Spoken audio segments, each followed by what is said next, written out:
Τι είναι αυτό? Ένα σφουργίτη.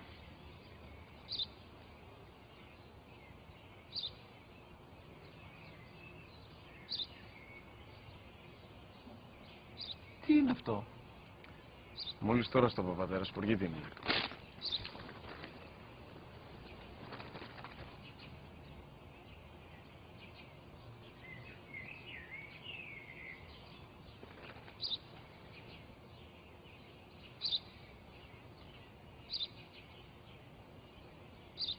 Τι είναι αυτό?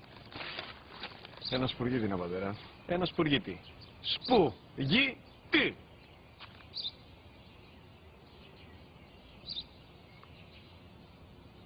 Τι είναι αυτό? Γιατί το κάνεις αυτό το πράγμα, μπορείς να μου πεις? Τόσες φορές σου είπα, είναι ένα σπουργίτη. Δεν το καταλαβαίνεις. Πού πας?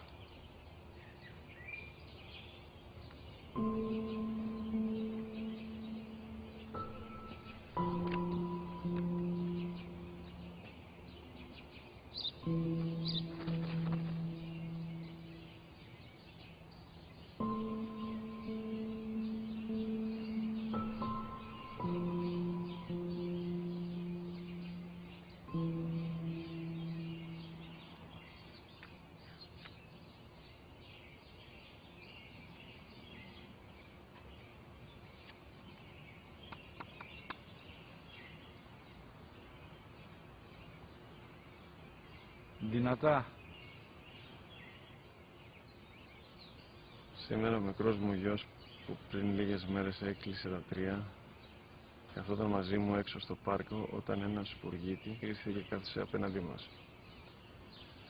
Ο γιος μου με ρώτησε 21 φορές τι ήταν αυτό και το απάντησα και τις 21 φορές ότι ήταν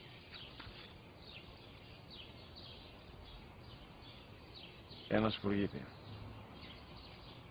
Τον αγκάλιασα τρυφερά και τις 21 φορές που μου έκανε την ίδια ερώτηση ξανά και ξανά, χωρίς να εκνευριστώ, νιώθοντας στοργή για το αθώο μου αγοράκι.